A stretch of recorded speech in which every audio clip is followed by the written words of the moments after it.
Test. Test, 1, 2.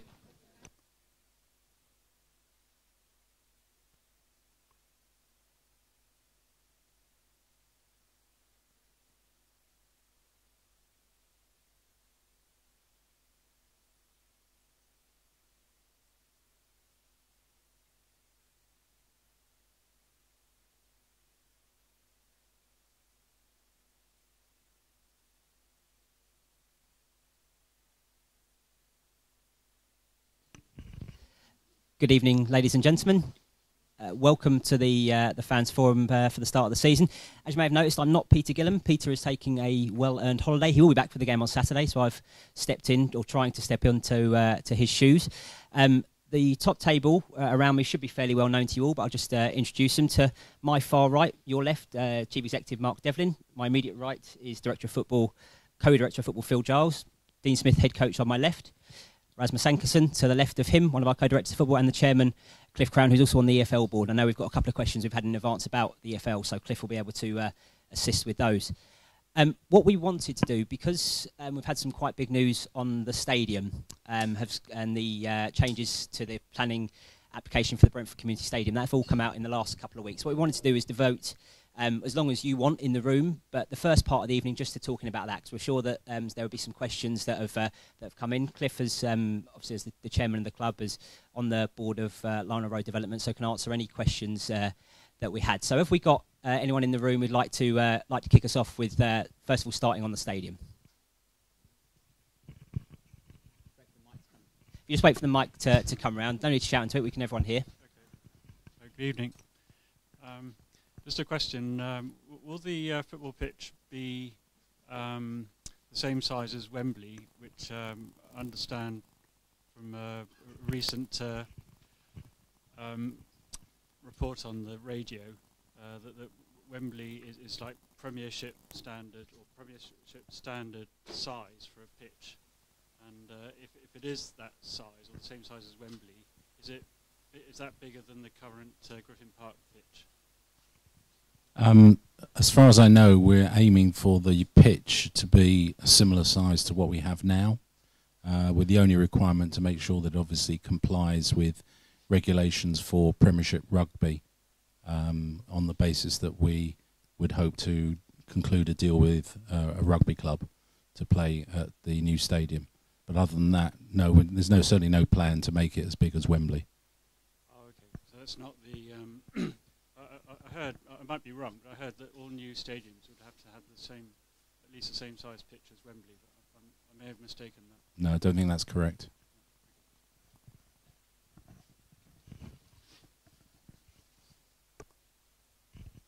Thanks for that. Anyone else? Anything on the stadium? There's a chap at the front, and Adam from Bias just further back. We'll go to Adam next. Hello. As you can see, I'm a visually impaired person, so my particular point is, one, are you actually going to have a proper place now for disabled people in your new stadium? And is also that going to include for the away supporters?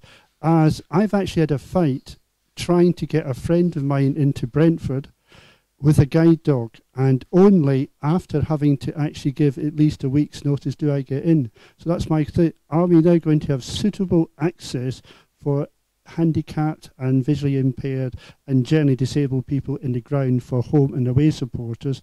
And secondly, are we actually going to have some input in it? I can confirm absolutely there will be appropriate space and access for visually impaired and handicapped supporters, both in the home end and in the away end. I'm not sure how much there is to discuss, in the sense that we're obviously constrained by legal requirements, and we will absolutely comply with those to make sure. But there are at least, as I recall, 5 areas for handicapped supporters. Thank you. Adam, you had a question? So following on from the, sorry, just say, these are all sent in from Bias members, these ones. Following on from the last Fans Forum, Mark, I believe you said about, and Cliff, about fan engagement for the rest of the stadium design and the internals. I wonder if there's any progress on that and what the plan is on that.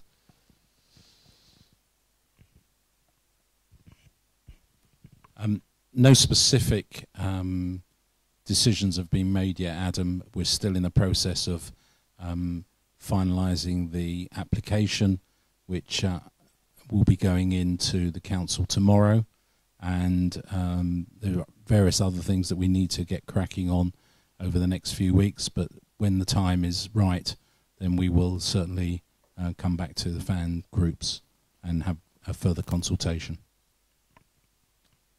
Okay. Next one. With regards to playing budget, when we move to the stadium, are there forecasts on how much more competitive the stadium will make a minimum wage budget and keeping hold of talent rather than becoming a selling club? Or staying a selling club?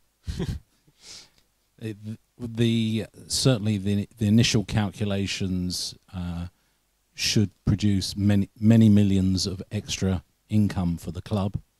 Obviously, I can't tell you how much of that might be or might not be available for the playing budget, but the income will be significantly greater as long as we sell the majority of the premium seats, and obviously it depends on what sort of crowds we get. But yes, we would significantly increase our core revenue, and that will obviously, part of that will obviously be available for the playing squad.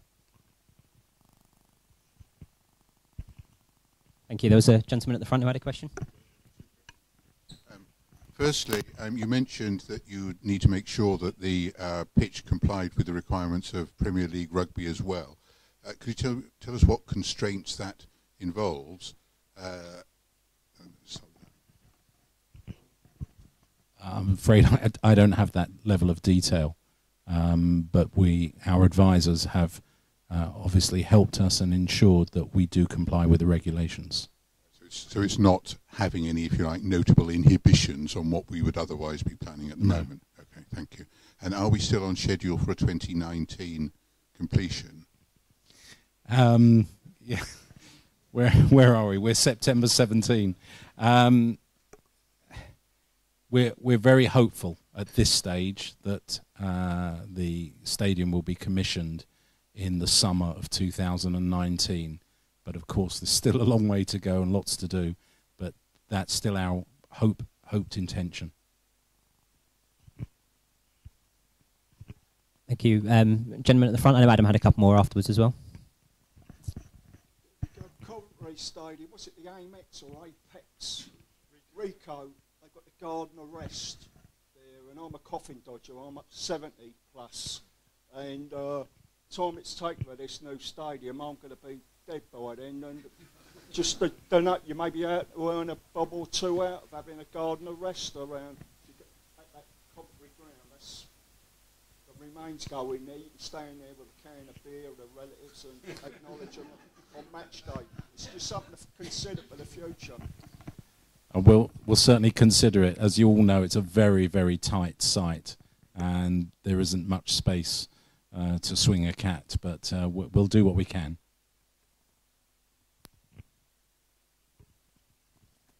Thank you. Anyone else got any more questions? There's a few coming to the left. Good evening. In the recent fans forum, I think, Cliff, you quoted that 1 in 5 season ticket holders, or you hoped, would upgrade, shall we say, to premium seating. Is that sales forecast based on Championship football, or is that Premiership football, please? That's based on Championship football, based on market research that we undertook earlier this year, where we were told approximately 20% of the season ticket holders would be keen and interested to take up the premium seat offering. And as I mentioned at the fans forum, there are varying levels of premium seating, so that doesn't mean that you're going to pay significantly much more money. Depends on what level you can afford and what you're interested in. So there's a lady at the front with a question here, Chris.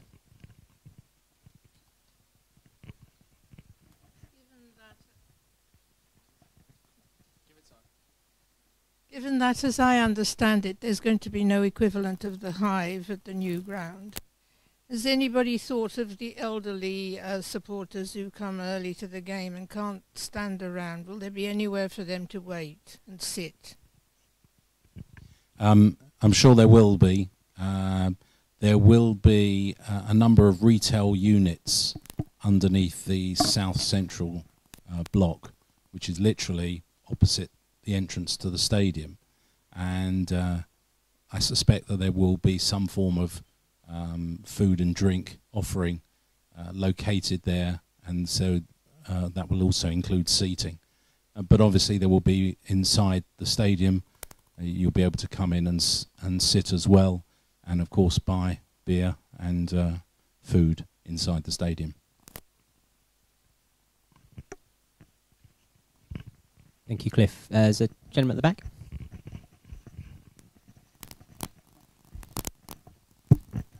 You just go back to the second person. Quoting figures, you said approximately 20% of season ticket holders would like to take the premium tickets up. Is that 20% of the 3,000 corporate seats that you're going to make available, which would equivalent to about 1,000, if I'm correct, of the 5,000 season ticket holders we have at the present? Would that be feasible? Yeah, that's so basically correct. Right. So where's the other 2,000 corporate people coming from? They're coming from the other clubs, the away support? No. They'll be coming largely from corporates and other people who would come here and watch us play. So there's a large number of companies in the area who we hope will want to sponsor the club, or if they don't want to sponsor the club, they'll certainly want to buy premium seating to entertain customers and suppliers and staff.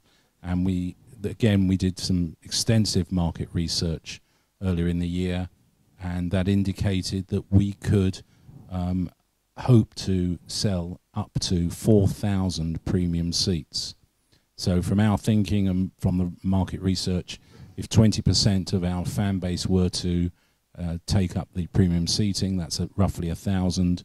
There's about 2,900 premium seats, so we'd have to sell 1,900 to completely sell out on the premium seating.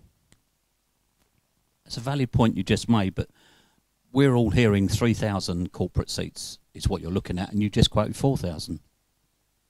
No, what I said was that the market research indicated that we might be able to sell 4,000 in total. Within the stadium, we will have 2,930, and that's great, because if the market research is correct, then there will be greater demand than supply. And if they can't get premium seats, then they might want to buy other seats initially before potentially moving into premium seats. So we're quite happy with the research that's been undertaken, and it's given us a positive view that we have got a good chance of selling the 2,900 premium seats. So within your market research, did you actually approach all present season ticket holders? No, we certainly spoke to some of them. Valid point, thank you. There's a gentleman at the front. Thank you. Could you say a few words about the future ownership structure of the new ground? Will this be owned by the football club, or will there be a stadium company that leases it to the rugby club and to the football club? My current understanding is it will be owned by the football club, and the football club will enter into a lease with the rugby club should we conclude a deal with them.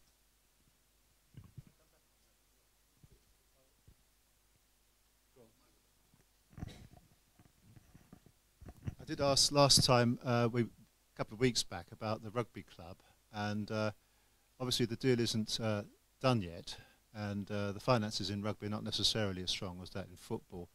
If we didn't enter into a deal with the rugby club, would that be, first of all, serious for, if you like, the ongoing funding of Brentford?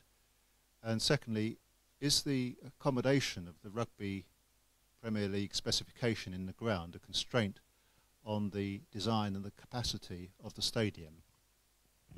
In answer to your second question, no, it's not a constraint, but we have made sure that we comply with both Premier League and Premiership rugby requirements.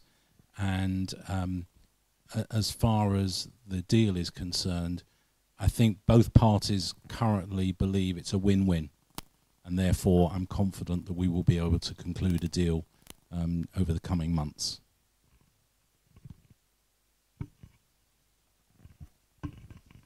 Thank you. Adam had a few more.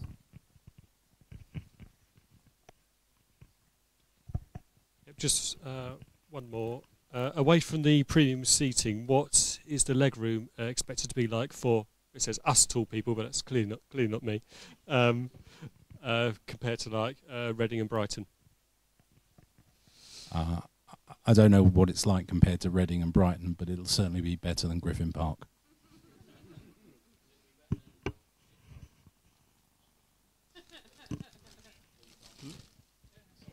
Loftus Road, yeah. Right, I think we've got one more here.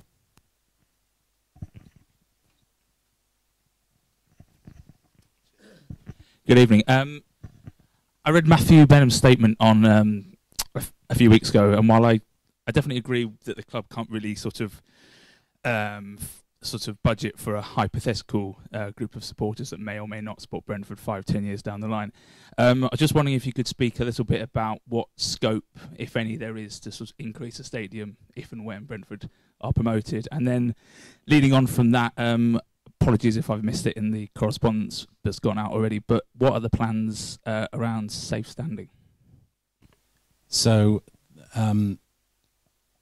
increasing the size of the stadium was always going to be a challenge, but anything is possible when you have the finances available. So I'm not going to say it's never going to happen, because obviously it could happen, but it's again something that we'll consider as and when we're in the position and when we feel that we can benefit financially from making that significant increase in capacity. The finances at the moment don't make it viable because we don't have a significantly larger crowd. But if we start getting 20,000 people wanting to come to Brentford every week, then it's something that we'll consider at that time. As far as safe standing is concerned, that is perhaps the most significant area where we have had fan engagement, and as a result of that, we are planning to have something in the order of 3,000 safe standing places. The one thing I would say is clearly at the moment we can't do it because it's not legally allowed, and the other thing that we have since found out is that they're more expensive to have than normal seats, but we are committed to having safe standing in the stadium as and when we're allowed to do so.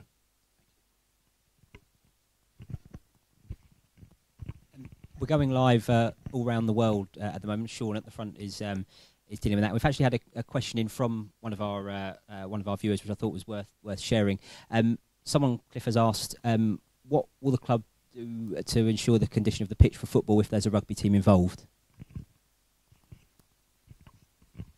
Well, I'm pleased to say that there has been significant technological advances on football pitches over the last few years, and we are very, very confident that the pitch will stand up to both football and rugby. Whichever pitch we finally go for, we will only do so on the basis that we have assurances that it will be more than good enough for both sports. And clearly, if there becomes a problem, then we would have to change the pitch in close season, and we would do that in conjunction with our rugby club partner on the basis that we've concluded a deal. But I'm very, very confident that that we'll have no problems with the pitch. So, Cliff, it's Trevor. I just want to go back to the answer you gave a moment ago where you said you could envisage that if we had pent-up demand of 20k for a stadium, that would be a scenario in which we might expand it. In Matthew's statement, he was pretty clear that he could foresee no reasonable situation where we would expand the stadium. Is this new news? No, it's not new news. We will undertake an economic assessment at that time. What I was trying to make the point was we don't have that demand now, so why would it be necessary to do that anytime soon? But clearly, if I make the point stronger, let's say we are in the Premier League and we've got a demand for 30,000 tickets for every game, and our limit is 17,250. We'd do the maths, and then we'll look at it. And I don't know what the outcome of the maths would be, but if it works, we'll do it, and if it doesn't work, we won't do it. At the end of the day, if we're at the 20,000 level, the extra income in the Premier League is likely to be minimal, and in comparison to the current levels of TV income. So it probably wouldn't make sense. But we'll assess it as and when we get there, and based on the economic facts of life. So 20,000 probably won't make sense then at all, which is contrary to what you just said. It probably won't make sense. 30,000 might make sense. Yeah, it's just speculation, Trevor. Let's get there and let's have that problem, because it'll be a lovely problem to have. Thank you. At the back again. Just a quick question. Has a survey been done for underwater courses under Lionel Road at all? Because most of our problem at Griffin Park down the Braemar Road side here has been because of an underwater waterway. Okay. There's a small river underneath Griffin Park that runs along the Braemar Road here that's caused us major problems over the years. Has a survey been done out on Lionel Road yet? What, as to the impact of the river? Well, not so much the river, but what's going into the river. Is there an underwater river system there in Lionel Road area to cause us problems in the future on the pitch? I don't know. I do know that underneath the pitch there will be something called an attenuation tank. If anyone knows what that is. Yeah. But like Lonsdale Road Reservoir, yeah. Other than that, no, I don't know. Right. Thank you. I think we're coming to a close on this section, unless anyone else has any more questions. We've got one more here. Let's make this the final one. Gentleman's just asked what the away capacity will be at Lionel Road. I believe that the away capacity is going to be 2,500. Is that right, Mark? Yeah.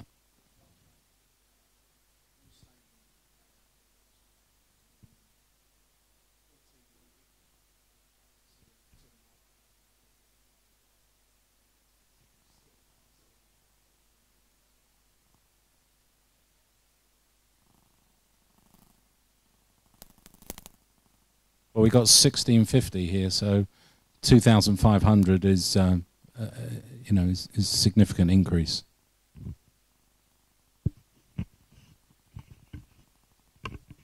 Okay, thank you very much. So, obviously, we've got 4 other people on the top table who've said very little so far. So, if anyone got any questions on some different topics? I've got plenty of coming from our fans who aren't here, but I thought we'd go to the room first.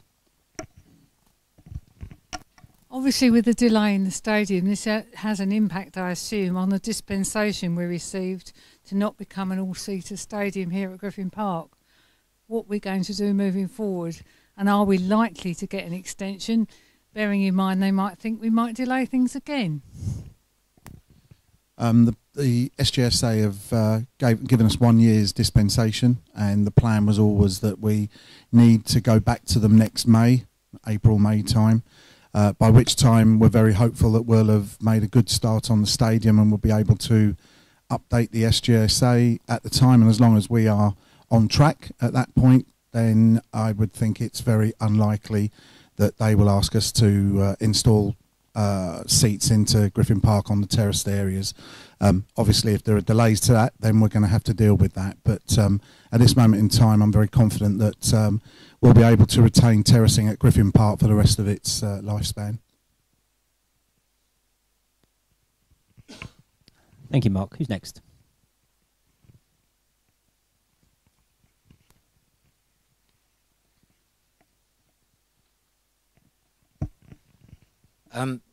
Does the club have a contingency plan should we reach the Premiership before Lionel Road is built? Probably one for Mark again, I think. I should really be looking at Dean, Raz and Phil on that one. Well, we did when the club got close a couple of seasons ago. The operations team were tasked, and myself, we met with the Premier League to understand their requirements. I think we could probably do enough quick fixes at Griffin Park. The big challenge was always going to be the media side of things, which is one of the reasons why there's been some changes to the design of the new stadium. So we probably would be able to, for want of a better expression, cobble something together and satisfy the Premier League whilst at Griffin Park on the basis that we're moving to a new stadium. However, if we didn't have that up our sleeve, then that would be a much bigger challenge, because clearly Griffin Park is far off of Premier League standards, particularly in the media broadcast area. Thank you, Mark. The chap at the back. Hi guys, good evening. My name's Kieran. Just a quick one on that point. Do you think that the impact of the stadium being delayed and the fact that the new stadium would ultimately be better prepared for the Premier League, do you think that has a short-term impact on our ambitions while we're at Griffin Park to get to the Premier League, or do you still think that regardless we want to get promoted while we're here?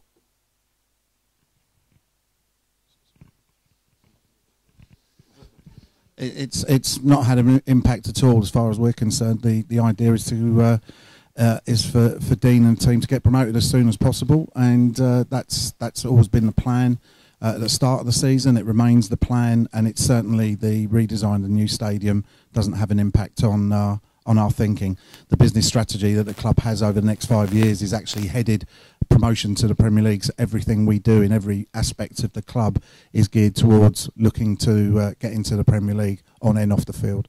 So with that in mind, do we have a time frame by which we need to achieve it? Because at the moment, obviously, we have to sell our best players to sort of break even every season. So is there a time frame by which we need to do that to ensure that we're covered? No, I mean it's the model that the club has at the moment, which has served us as well. I know we'll talk about the disappointment of the players, I've no doubt, in a few moments that left us recently, and the guys will explain that to you. But the model is the model. There's a plan in place, and that's what we're following. We believe it to be the right way of driving the business forward. So doesn't have an impact. Thank you, Mark.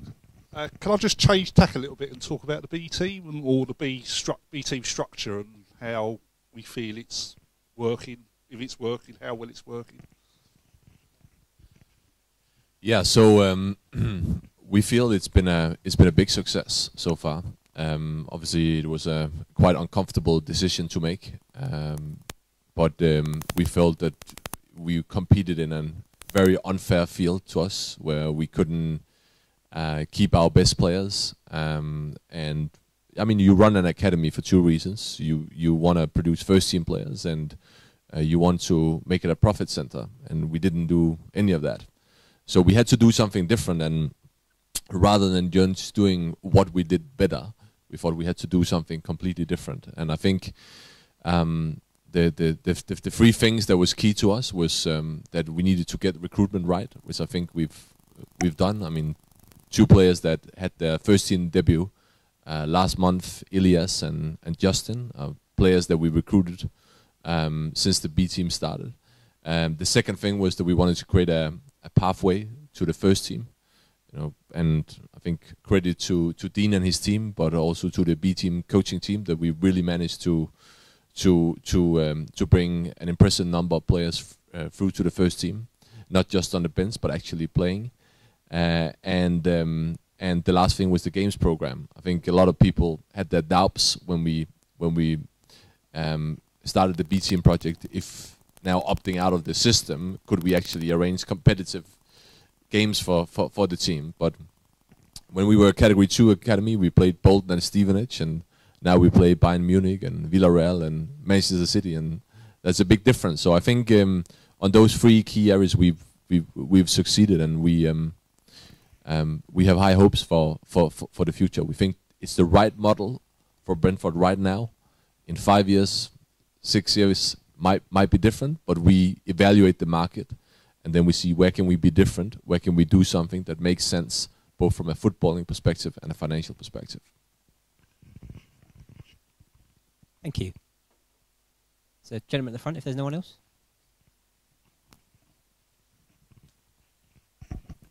It was reported today, I think, by Matthew, that the level of income in the Championship is not really sustainable. There was an article on the web which was talking about the comparative wage structure of Aston Villa playing Brentford at the weekend. So you've got this this league which has got huge resources going in. Is that switched off, or is that? Right, it's still on. Okay, sorry. So I was talking about the statement I thought I read in the paper today about the sustainability of keeping the team in the Championship for a while, because really that leads in, or leads from, if you like, the importance of getting promotion up to the Premiership to make all this work in terms of the finances. And I was really wondering about, given the comparison of some of the financial power of some of these clubs like Aston Villa, looking on the internet and their wage structure against Brentford's, obviously it doesn't look a very even contest. And then you've got other teams like Birmingham who seem to be just throwing money at the problem, and you've got teams like Wolverhampton, they've got Chinese money, who I think is Mendes, the agent, who's sort of spending ludicrous amounts of money. So this system, do we need to get to the Premiership to survive, or can we continue to use the, if you like, the player selection and the, if you like, the statistics that we've used so far, brought in some really great players? How long can we sustain that? Do we need to get to the Premiership to survive? Well, first of all, you're completely right that Championship is probably the most unfair league in the world financially. I also read someone saying that Aston Villa spent more money in the January transfer window than Brentford has done in its 127 years history. So it's really David against Goliath, and we think that's part of the reason why it's fun to be Brentford, because you need to, as we say, outthink the competition when you can't outspend them. And the question is, I mean, money matters, and you know, how much do you need to outthink them? Or how much can the spending gap become before, even though you do things smarter, you still struggle? I don't have the answer for that question, but I feel that we do some things that are interesting, that are different, that can give us an edge. And I feel that the model we have now is sustainable to progress, and also ultimately, hopefully one day get into the Premier League. Just as a point of clarification from the gentleman at the back, in the last 2 financial years that were completed, 15 and 16, the club made significant losses in both years, despite selling players. So. And I'm sure the same will apply in the year to June 17. So one has to bear in mind that even with that, we still lose a lot of money.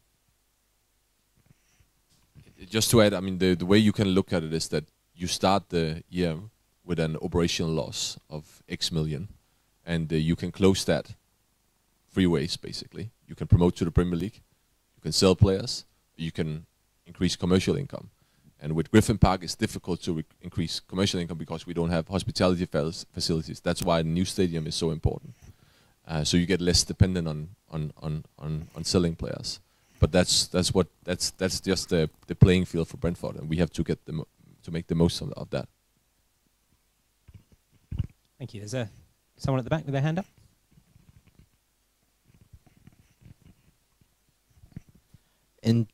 In terms of the club captain, have we made a permanent appointment yet? Or is it still going to be passed around? For Dean, I think. It hasn't quite been passed around. It's just the team lineup has changed a little bit. Obviously, Harley was the captain last season. And I made the decision, to be honest, a week into pre-season when I sat down and spoke with Harley. And he told me his representatives were looking to get him another football club. So I didn't feel it was then right for him to be leading us and our players on the pitch. So I made that decision. Then it was a case of looking at the players, seeing who I felt had the leadership qualities. And there's a number of them. John Egan started off as the captain, and then Nico Yanaris was the captain when John Egan wasn't playing. But yes, we will have a team captain for Saturday. Thank you. Adam had his hand up. I'm sure some of them are his questions, some of them for others. Mostly from others, actually. So another one on the transfer window for Phil and Rasmus. And possibly Dean as well. So selling players late in the window, even though it's not much choice we have in the matter, clearly has an impact on the uncertainty on performances. So you can see Hotter wasn't quite up to speed in the last few weeks. And also has an impact on fan morale of selling players to a rival team. Is this really seen as the right way to do things, or is it that we just have to make the best of a bad situation, please? So we could have sold Hotter 1 week earlier for about 1.5 million less. So the question always is, every decision is, do you sell now, or do we wait? Do we wait? Do we wait? Do we wait? And it's a bit of a game of high stakes poker at times, but you know, you just got to trust that you'll get a better offer. And anyway, it probably wasn't worth selling Hotter for 1.5 million less than we got for him. So yeah, I think it's not worth sacrificing 1.5 million for fan morale and a bit of team instability, in my opinion. Another one. We haven't really been bringing people in on loan in the last couple of windows. Has that policy changed, or is it just doesn't offer value for money anymore? I wouldn't say we've got a fixed policy that we will not or will not bring players on loan, but definitely the market's changed, because obviously 2 years ago you could bring loan players in at any point through the year, and then they changed the rules, so now we can only do it within windows. So it's kind of restricted the market, and clubs see an opportunity there to cash in. We'll charge you full wages and a big loan fee of however much money. So in many ways it doesn't make sense, because we're developing other people's players as well. So you prefer, if you can, to buy your own players and play them and develop them. And also we're blocking B team players really who should be playing instead. Anyone else? There's a few over there. Just mentioned the transfer window. Premier League clubs have voted to stop the window from, I believe, the 6th of July. EFL clubs yet to make a decision. Any news on when they're going to have discussions and maybe vote on it? Yes, the Premier League are closing the window the day before the start of their season.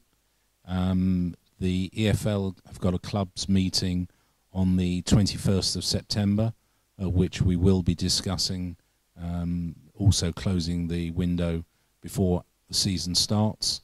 Obviously our season normally starts a week before the Premier League, so we need to factor that in. And then subject to the clubs agreeing, then it will go forward to a rule change at the AGM next summer to be effective from August 18. Thank you. Next. Couple more questions on just the Hotter departure. It was speculated in the press that he was only going to leave the club if it was a Premier League move. I just wondered if there was a reason why that. Was it just that we didn't get an offer that we deemed valuable enough, or was it just that it got to that stage of the window where we had to let him go? And secondly, just on top of that, is there a reason we didn't exercise the option to bring in Marcondes as part of him departing? So I'm not sure where I heard that that you would only go to the Premier League. Was that? Oh, you said that. Oh, thanks, mate. Wasn't true in the end. No, I mean we didn't have any Premier League offers. I mean that it tells you something, right? Oh, he said that, didn't he? Oh, yeah. All right, okay. Scott Hogan said that as well, didn't he?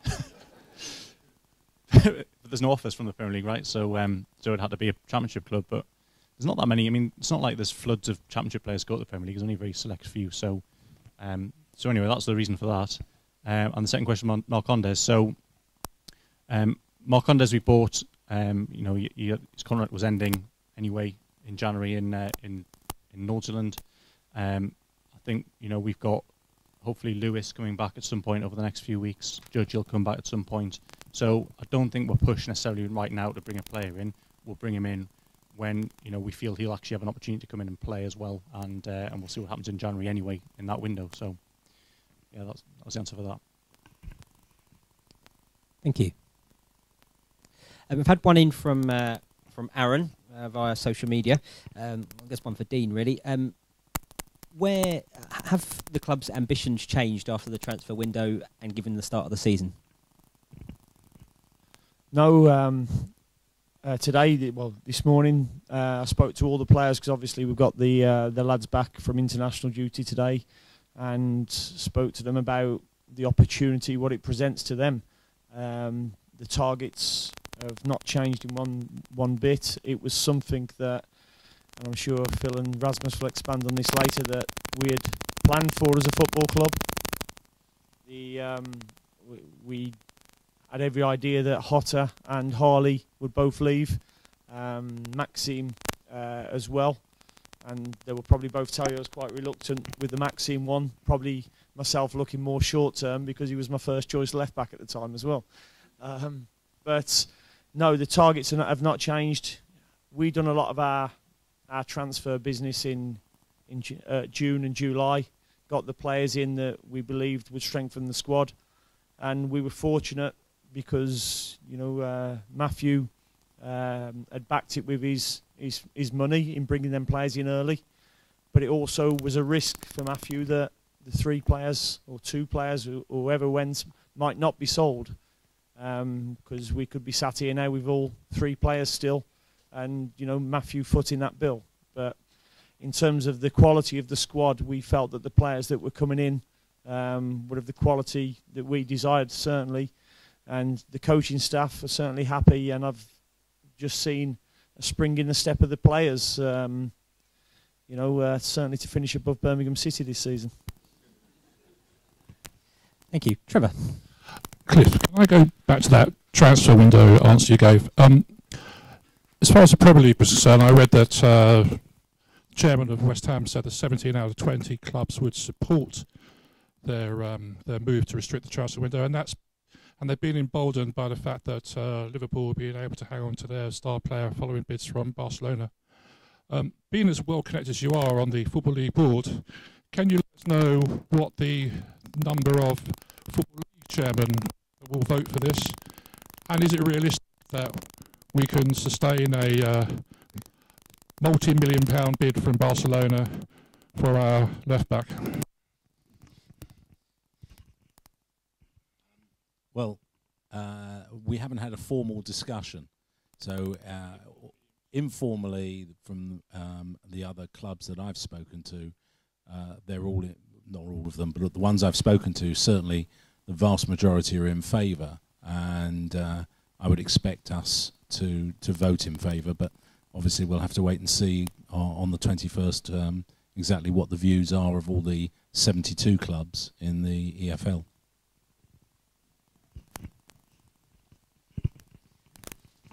Thank you, Cliff. Can't see many other hands up at the moment. There we go. Sorry, I'm just going to follow up on that answer about the transfer window being moved. How about Europe? Because obviously in Europe, I presume they'll keep the same window. How would that affect us? Sorry, can you repeat that? Sorry, just obviously the Premier League and presumably the Football League are going to agree to move the window forward. But I guess France, Germany, Spain, Italy, et al. will still have the same window closing on the 31st of August. So how would that affect us? Well, I just been in Geneva this week actually for the ECA Congress, which is the European Club Association, and the transfer window is one of the biggest points of discussion. Also, not just for England, but for the whole Europe actually. There's also countries like Sweden, Norway, where the transfer window shuts a lot earlier than it does for most of the other clubs, which causes a variety of problems. It's difficult to get the perfect solution for everyone, but the answer to your question is that they would still be able, European club would still be able to buy from us even though our window was closed, but we obviously can bring in players. So it's I don't think it's possible to find the perfect transfer system for everyone, but we got to look at the the problems that we have and see how do we deal with them the best way possible. Thank you, Raz. There was one towards the back. Yeah, my question was, in terms of the captain, does that mean Andreas has like completely been overlooked? Because obviously you had Nico and Egan to be captain. And the other question was, then is Mepham going to step up from the B team? Because obviously we're missing a centre back. So. Yeah, I mean, nobody's been overlooked.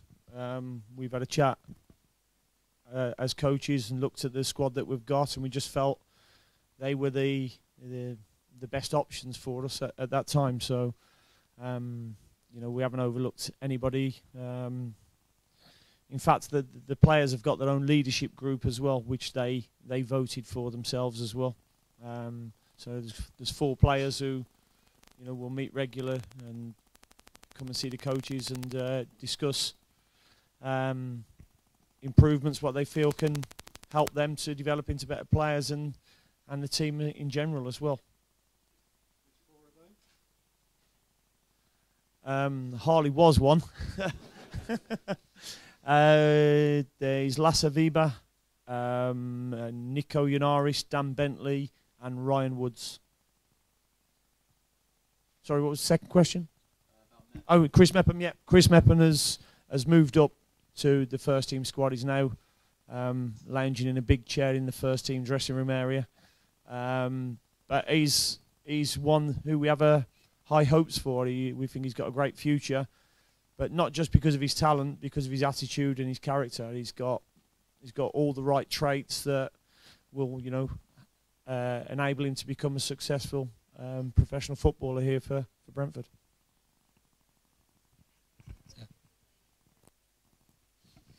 Lady at the front just asked whether we have a penalty taker. We've not had many penalties since I've been here. And I think we missed 3 last season. But yeah, I mean, at the moment when Johan Barbe's on the pitch, Johan Barbe will take them. If he's not on the pitch, then I usually like my forwards to take them, because I just feel that their job is to score goals, and it certainly builds their confidence when they are scoring.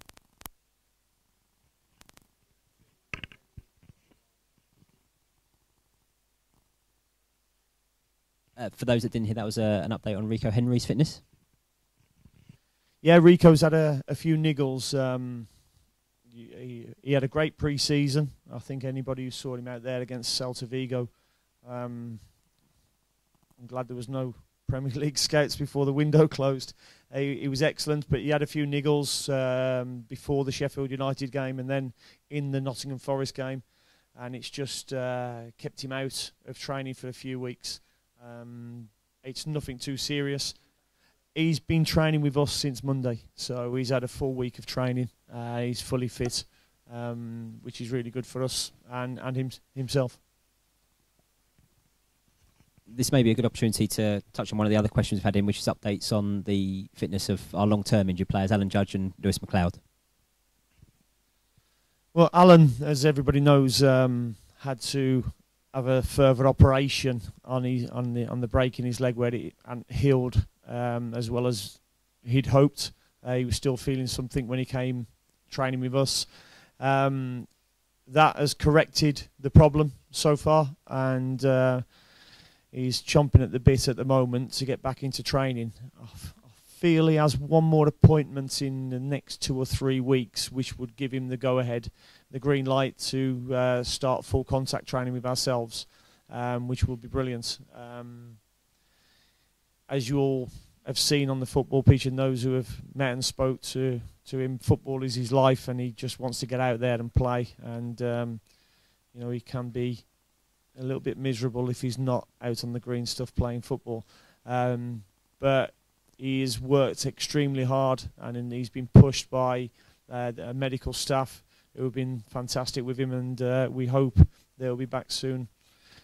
And likewise with Lewis McLeod. Lewis obviously done his ACL last season at QPR, and he's had surgery. He went over, well, they've both been to Philadelphia to have some rehabilitation. But Lewis, at the moment, he's training with the first team, but in a non-contact environment.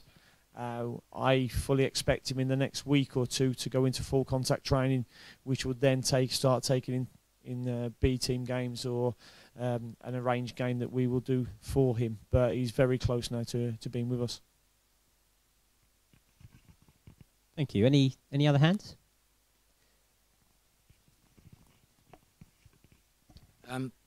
Of the 3 players that recently left for Birmingham City, I know it's undisclosed fees, but can you disclose if there's any sort of sell-on? If Birmingham City choose to sell them on down the line, do we get any more money? Similar to Andre Gray deal? Yeah, I don't want to get into like specific details of any given player's contracts. They're normally confidential, but yeah, we've got some. Some have sell-ons, some don't. Thank you. We've had one from one come in from the wider world, which probably for Raz. Just wanted to expand on our current relationship with FC Midtjylland and how that benefits us and indeed perhaps them. Well, it's developing bit by bit. I mean, we have quite a bit of experience exchange. So coaching staff exchanging experiences with each other. We also have some specific examples of things we tried, whether that will be tests with sleep technology to other things that has worked well in one club and then it's been adopted by the other club. So the collaboration works and is developing. I think at the moment the clubs are more cousins. I think I'm hopeful that when Brentford gets to the Premier League one day, it will be more like a big brother, little brother relationship, and that opens up some big opportunities for more player exchange, because then we will be able to use the fact that Brentford is in the Premier League to attract really good players that might not be ready to play Premier League, but then could have a year or 2 years in Midtjylland before coming to Brentford. So yeah, we talk a lot, and we've had some good experiences with the collaboration so far. We try to develop it, so we'll see. There's a question at the front.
I do feel that this season, although we've shipped goals, we've actually conceded less chances.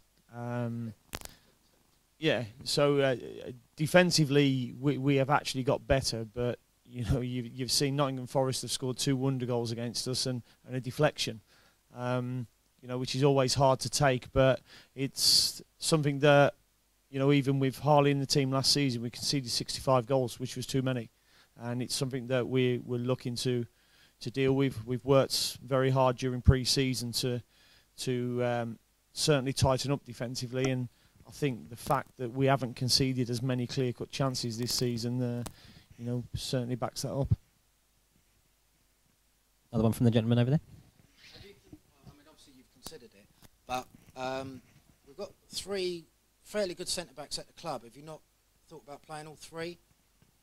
Because at times when our right back and sometimes our left back, they're steaming up the pitch, we lose the ball, we do seem a little bit vulnerable. So to be fair to those centre-backs, you know, they are up against it at times. You know, it is quite hard when you lose the ball, particularly in your own half, to defend. So have you considered having 3 centre-backs? Well, we played 3 at the back. We played 3 at the back last season for a number of games. We felt it restricted our attacking play somewhat.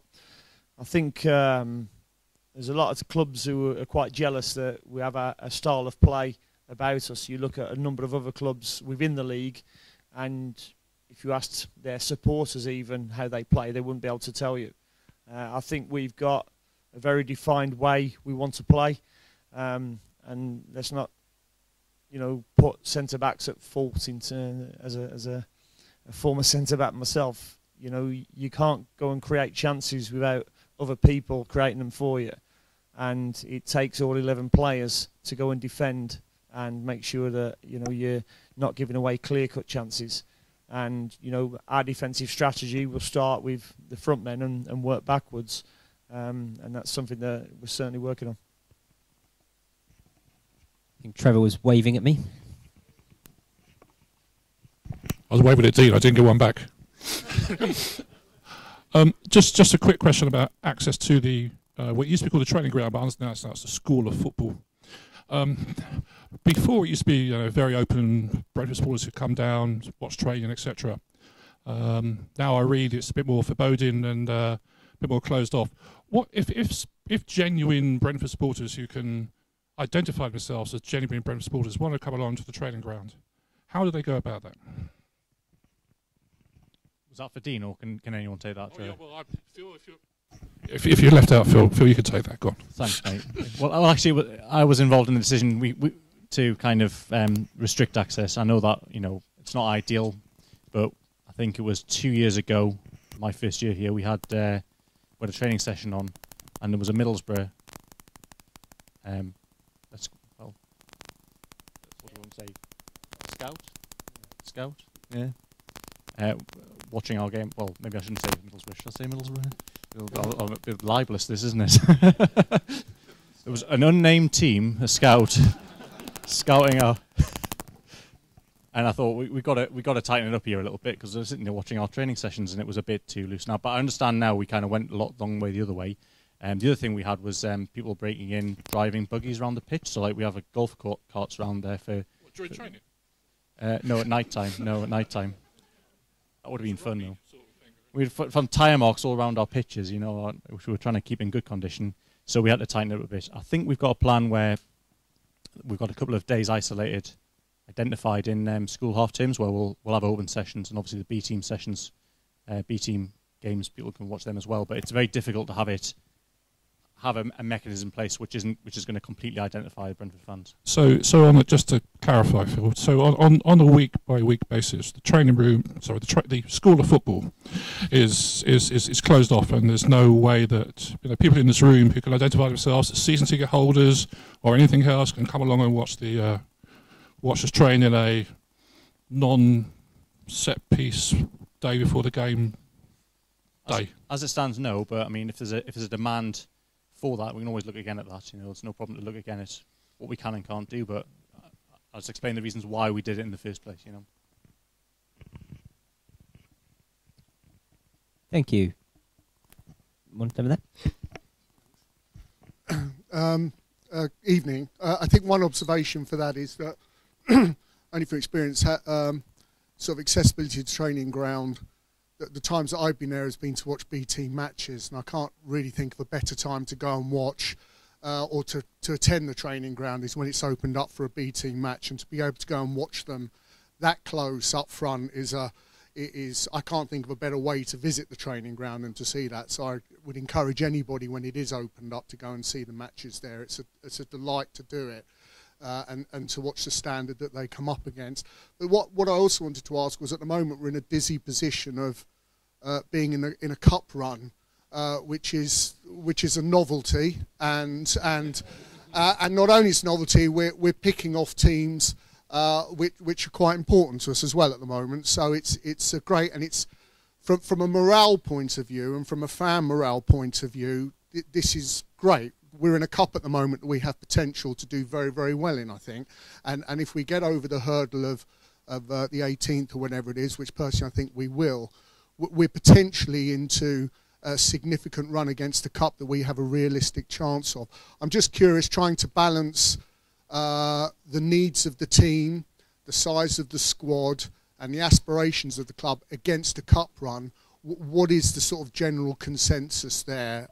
Because as a fan, I think it's exciting and it's great, but equally it's a difficult one, I would imagine, to balance against the demands of the league. So really just what your thoughts are, really. It was easier a couple of weeks ago because you had more players. Well, yeah. but no, I mean, the idea is to win every game we go and play. And as funny as it sounds, we 10 changes, was it, against AFC Wimbledon? I think we made 10 changes against AFC Wimbledon and 5 or 6, I think it was, against QPR. But there was a necessity to that as well. We had to play the 3 midfielders because I think we had a couple of injuries at the time. Josh McEachran was out injured. So sometimes it's down to managing and the necessity of... But we want to try and win every game. That's what we aim to do. And it's funny, it was nice to go to QPR and beat them again 4-1. But funny enough, I thought for half an hour we were outstanding, and for the next hour it's probably as bad as we played. And we had a bit of fortune during that second half of the game, especially. But the aims don't change. There's not been any new direction from Matthew or Rasmus and Phil to say you have to go and try and win cup games and league games. Our priority is to try and get to the Premier League, but we also know that a good cup run is also very good for team morale, as has shown during the first month of the season. But we did beat Eastleigh last season as well.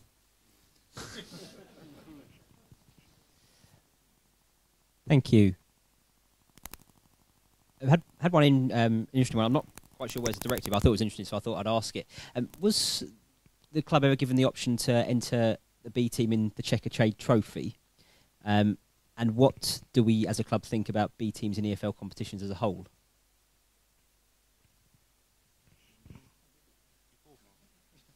Has anyone got a question for Mark?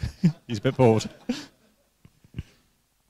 We were never given the opportunity to enter the B team in EFL the Checker Trade Trophy, and we can't enter them in the FA Youth Cup either because we're not on a league competition. I personally think B teams, as it stands at the minute, it wouldn't be good for Brentford if that happened, because I think one of the advantages we've got with the B team is the games programme is good, and so I wouldn't vote for a better games programme for all the other teams as well, and their B teams or 23s or whatever, so I think it would be a competitive disadvantage for us if that happened. Thank you. Just as a point of clarification, you have to be a Cat 1 Academy club to enter the Checker Trade Trophy. So that's why.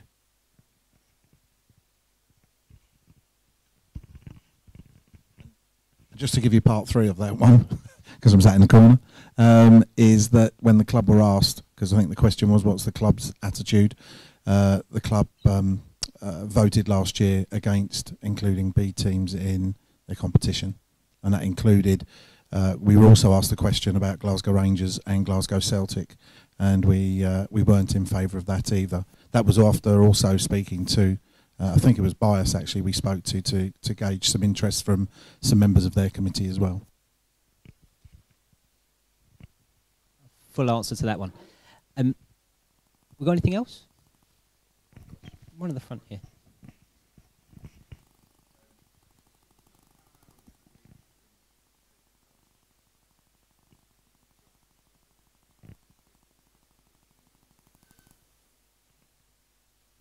Probably doesn't compare to theirs anymore, that's for sure. Last year ours was, we bat well above the average in the division, as you might imagine, and we don't have one of the biggest wage bills in the division. Huddersfield were equally frugal, careful with their money. They had to spend wisely, which is what we do as well. But clearly with Matthew's support, we're able to invest more heavily in the team than without his support, and with if we had to live by our own revenue streams. So in comparison, they were similar-ish, but clearly Huddersfield have moved on a little bit from that now. Chris at the back has got someone, then we've got someone 3 rows back here afterwards. Talking about income, what actually is it London Irish are going to put into the pot for us for the future? That's another one for Cliff, I think. We're talking about the ground, we're talking about the pitch, we're talking about a non-supporters bar. So what is it they're just going to come up with? Is it a remarkable amount of money, or is it cheap? It's definitely not cheap. Obviously, I can't answer that at this stage because we haven't completed any negotiations. But suffice it to say that they will be making a significant contribution, which will also enable them from secondary spend to make more money than they're currently making at the Majeski. So that's why I referred to it as a win-win situation. We'll benefit, and so will they, and that, to my mind, means we should be capable of securing a very good deal for both parties. Chap just at the front here, then we'll go further back after that. When the window opens again in the around Christmas time, are we likely to sell Woods? Because I know a few offers came in for Woods. And what is the contracts that we have with our existing players? When will their contracts come up? All of them, or Woods. We didn't have any formal offers on Woods. To clarify it, we was a couple of phone calls, but we didn't encourage it for sure. So there was no formal offers on him. Are we likely to sell him in January? I think it's unlikely we'd sell him in January, but obviously I don't want to sit here and commit absolutely definitively we will never do anything, because you never know, really, do you? So the other players, I can't go through every player, but I think the only players who are out of contract next summer are Lasse Vibe and Andreas Bjelland. Thank you, Phil. It's back there. Hi guys. Bit of a left field one. I don't know if you may or may not know, but there was a book released today by a guy who was a former Smart Odds employee. I just wanted to know, is it a concern that, because obviously the method that we do adopt with statistics catches a lot of people's attention from outside of the club, is it a concern that people are writing books about our methods, or do you take it as a compliment? So I'm a Smart Odds employee, and I've been for 10 years, and I never heard of the guy. So I think you may be trading a little bit on that, and the Brentford link to sell a few books there. I haven't read the book, so I don't know, but I would be amazed if that contained anything that was really of any relevance or gave any of our secrets away, to be honest with you. And I don't believe he was there. I'm not even sure he's an employee. I think he might have been a consultant for a year. So anyway, I never met the guy. It'd be nice to speak to him, but yeah, I not really concerned about that too much. We've had a question in about the makeup of the squad, which I'll go to first, then come to Trevor after. The question for Dean is, obviously with losing Hotter, we've lost a left-footed attacking player. Are you concerned that there's no one who can step in to fill that breach? Hotter was kind of a special player, really, in terms of he wanted to play on the right and come in onto his left all the time. We've certainly on the other side we've got a lot of players. Sergi, for instance, who can come onto his right. Ollie's been playing there, can come onto his right. Flo, he's very good with both feet. And if you remember when Sergi first came here, his first season, he was predominantly played on the right as well. So Josh Clark played exceptionally well against Queen's Park Rangers the other week, and certainly gives us another outlet with his pace as well. So I think we're very, very well covered in them areas. And of course, we've also got the pathway from the B team, and young Theo Archibald has impressed all of us in the coaching staff so far, and hopefully he can keep progressing as well. Trevor. Thank you. Phil, I understand he was a data collection guy, by the way. He watched 2 Premiership matches and a lot of Azerbaijan League 3, so that was that's the guy. Cliff, a couple of questions for you around the financials, if you don't mind. if we exclude I think the fantastic work that's been done by the directors of football on recruitment and selling of our players, what's our operational loss per week of the club? And as a follow-up to that, how much money is Matthew having to put into the club this year to keep us going? And what does that bring us to in total as a total contribution from Matthew? A few questions there. The way in which we run the club is that we set a budget at the beginning of the year, and what we decided to do was actually for this year was wait until the transfer window had closed before we kind of knew exactly where we stood, because we knew there would be ins and outs. So it's not a specific exact number that I can give you each week that we lose, but it's certainly in the order of 7 to 10 million per annum. Okay. Obviously 7 to 10 million per week. No, per annum. As far as Matthew's loans and investment into the club, they have gone over £100 million this year. What was the other question? That was about it. But that was about it. I mean, we just had a year end, right? So we must sort of know what our operating loss was last year. Are you saying it's between 7 and 10 million? Or no, I'm not saying that. Obviously, the figures for June 17 are not yet published, so I'm not at liberty to disclose. Can you give a forecast? Well, I know what the figure is, but I'm not at liberty to disclose what that number is at this You're stage. perfectly at liberty to.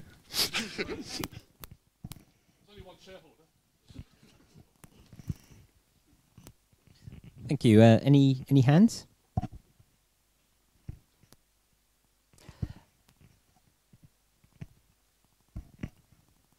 Flight of fancy, gents. We've made the top 6 at the end of the season. Who will the other teams around us be?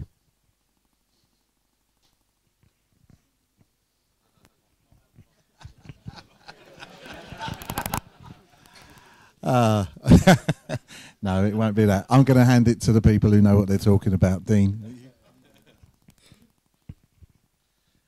I do honestly think it's very difficult to predict this season. I think it's probably one of the most even championships I've seen, because even the ones who have spent the money, the Wolves, the Middlesbroughs, you expect to be up there, but I feel there's a number of other clubs who feel they can go and compete with these clubs as well, ourselves included. So I honestly don't know. I think the season will pan out how it pans out. But I'm thankful that, you know, I was in bed at 9:30 last Thursday. I know Phil wasn't, but I was, where I know other managers were chasing around still trying to get players in. And, you know, I'm thankful for the strategy that we have in place here as a football club to enable us to do that and plan ahead, where I don't think other clubs do. But I think it will be, you look at the teams that we've played already, certainly for me, the best team that we've played is Wolves so far. I thought they were a very strong outfit. When you've got the power to go and buy somebody like Neves in midfield, it shows that the power to be reckoned with. You know, and there'll be a couple of tests certainly next week as well, Saturday and Tuesday. Thank you. Adam? One thing that is said regularly is the goal is for us to get stronger after each transfer window. So does Dean think we are stronger than we were last year? What, than last year? Yeah, we're stronger than we was last season when we was at this place then. Yeah. And one more for either of the directors. When we're selling the club to prospective players, we always previously put it down as us being a stepping stone for their future career. Do we still do that, or do we now say that we're a promotion side and you can play in the Premier League with us? Well, we do both, because we say that we hope you can go with Brentford to the Premier League. You can help us get to the Premier League. If that's not successful, then we hope you can become a Premier League player in another club. But the first priority is to give it a go with us. That's what we say. Thank you. One over on this side.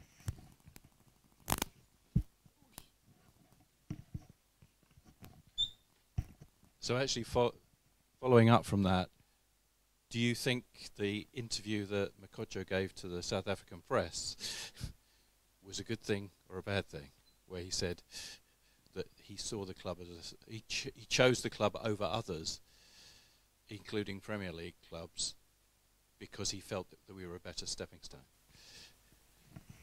Yeah, I mean, I think it's good that players see us as a stepping stone, because they come here, they get game time, they get developed, and then they move on, and we cash in. I mean, that's important. So I don't mind that. I mean, it's a bit of a fight really every time we try and sign a player, because the players we sign tend to have bigger offers from bigger clubs. I mean, just this window with Watkins, with Mopay, you know, we need to sell the project really well, and we need to make sure they buy so much into what we're trying to do and what we want to do with them, that they choose less money to come here. And that's what Brentford has to be really good at, to have a chance of competing with teams with much bigger budgets, and that also includes you know, being a stepping stone for them. So, sorry to follow up from there. Without you committing anything, do we have the same pool of potential players where we've been in long-term or potentially building long-term contacts with them, as has been expressed by one or two players that we've signed in this window? Yeah, well, we're always in long-term contact with not so much players, but agents. You know, exploring the market, building relationships. That's the way you got to do it. Really, you can't just turn up, unless you're Birmingham, on the last day of the transfer window, and just open the checkbook. I mean, we really have to do our research. That's what we'll be saying in future. You know, we'll say, help us to get to the Premier League. If not, we hope you'll get the Premier League, and if not, there's always Birmingham as a last resort. So. Thank you. Chap in the middle.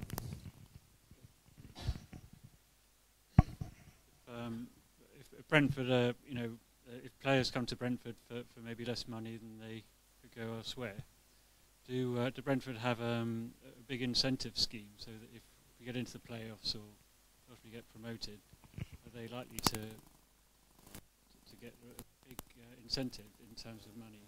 And does that help?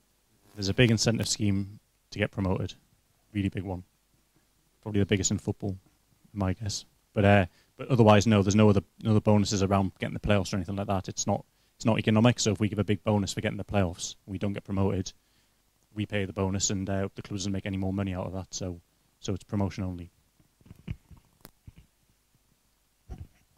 So just on that, I think you have to also credit the football club, because if we are competing with clubs who are willing to give players a lot more money, then we must be doing something right for them to choose us. And you know, the way the staff work at the training ground and help these players develop, not just as players but as young men as well. You know, I'd like to give the credit to the staff at the training ground as well as the directors of football as well. We've had a very broad question in for Mark, and forgive me and forgive Archie who asked it, Mark. What is being done to bring in more fans?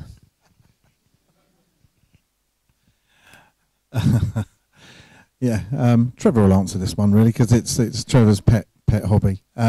So we invest probably disproportionately in marketing. We've got what I think is a really skilled group of a really skilled marketing team, and we have a clear strategy in terms of trying to acquire new fans, trying to attract new commercial partners, and marketing underpins all of that. It's not easy. We have 3 teams on our doorstep. We've made some giant strides over the past few years.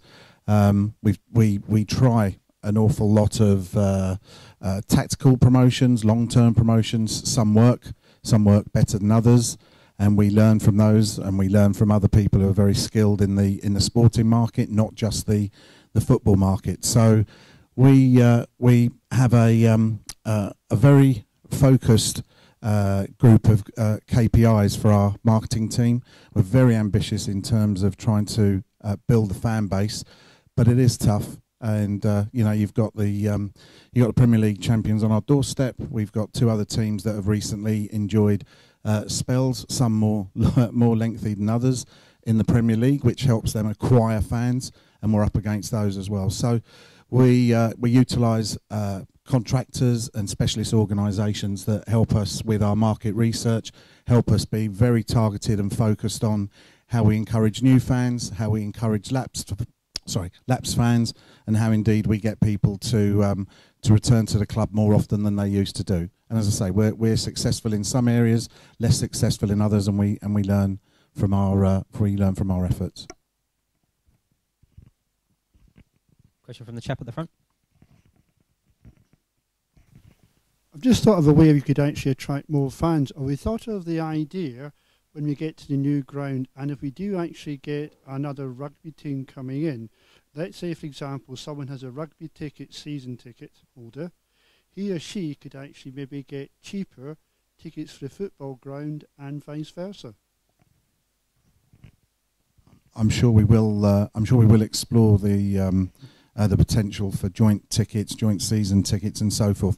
Not sure it really exists. Having worked a good few years ago at a club that shared with London Wasps, I can tell you that in the first season of Wasps going to Loftus Road, which, to be honest with you, was not exactly.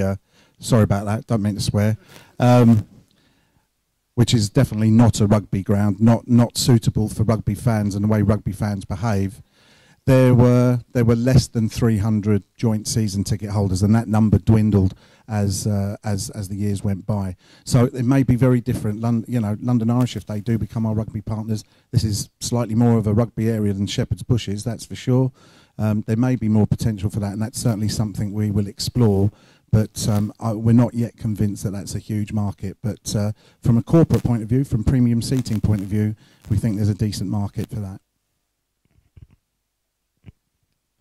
Coming towards the close now, we've got one here and then one at the back. Talking of season tickets, has the club considered possible of 3, 4 or even a 5-year season ticket as we progress or move towards Lorna Road, please? It's something that's been talked about lightly. I wouldn't say we've gone into it in any detail. I've certainly not approached the board about it. Other clubs have done it. Part of the problem is you get the money up front, and clubs are very good at spending the 5-year money in year one, and it leaves you with a bit of a hole in cash flow. So we will look at all options. We'll look at direct debits. There are clubs out there that say they do very well out of interest-free direct debits. Others have said that they've had lots of problems with that. So there are lots of opportunities out there. Long-term season tickets is one of them. We've not gone into it in too much detail just yet. Just at the back.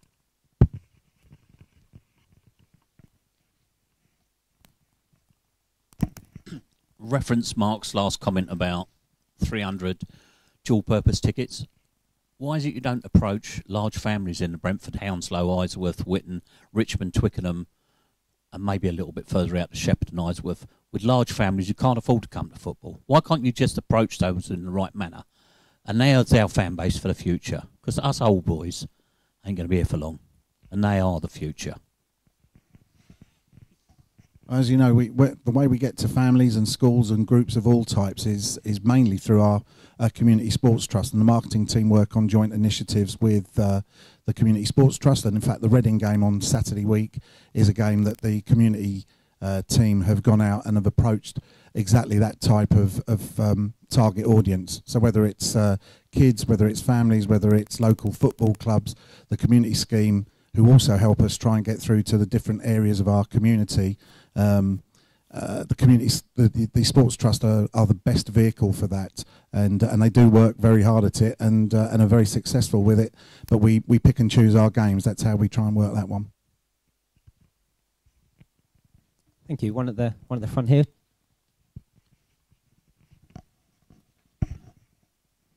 questions about substitutions. We only seem to introduce a substitute when there's sort of something like 20 minutes remaining or a bit less, and it's usually a like-for-like player, and often there's increased energy. It improves the team. But is there never a thought of bringing on a substitute? You know, if things are not going so well, bringing on substitutes early, maybe half-time, or maybe bringing on an extra attacker or extra defender, or changing things around a bit. We just seem a bit predictable sometimes. You know, we play one way and we're predictable with substitutes. I think your substitutions come down to what you've got on the bench behind you as well. But you know, between myself, Richard, and Thomas, you'll probably see us in constant discussions how we can change the flow of a game. And if we feel it's a substitute at half time, then we have no problem making it, or I have no problem making it. I think the performance has to be one where it's that bad that you have to. I think I've made one. I made one against Burnley when we was getting smashed at in the first half. But there's not been too many games where I felt that we've had to. You know, a second half has probably normally been where a team's got on top of us. Sheffield Wednesday was possibly one last year where you could have changed it at half time. I think that the message from myself was such that I thought that I would give them 5 minutes to try and change it themselves, and we managed to get one off the Lasse Viber's backside. You know, but no, we're always looking to how we can change the flow. I've never really looked at the timings of the substitutions, to be honest, and I think if you probably looked throughout the league, I doubt many would be too different, because you know, you pick a team to go and win the game, and you know, you pick them for the right reasons at that time, and you're hoping that that's the team that will go and perform for you. But you also know that there's times that you'll have to change that because it's not going as you would like it to go. Okay, probably got time for one more question. Anyone want to pop in with the last question? Gentleman at the back, you have the honour. So when we do eventually leave here, is there any plans to maybe like auction off parts of the ground or things like that? Like I know Matthew Benham made a joke on Twitter about the Trotter crossbar, so or maybe even bring it with us to the new ground sort of thing. Yeah, we want to pay due respect to our final days at Griffin Park, and that will include learning from some of the other clubs that have left stadiums. When you talk to the people around Arsenal did a very good job of leaving Highbury. Other clubs have not done so well with it, so some of the learnings there we've had. So yes, there are plans to develop a final year at Griffin Park. What that will look like is really going to be down to a project team that will include people from across the business, and that will include fans as well, as to what's sacrosanct, what they would like to see at the new stadium. It's not just going to be a horrible cash dash to flog off seats and so forth. There will be things that mean a lot to this club that we will want to see at the new stadium, and we need some fan input for that as well as our own input. So there will be plans put together. It's already started to form part of the marketing plan, but obviously at this early stage it hasn't, hasn't quite been fully developed yet.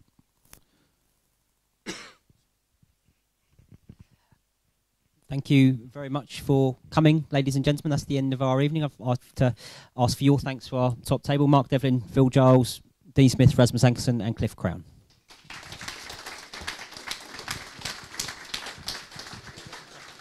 We hope to see you all again soon.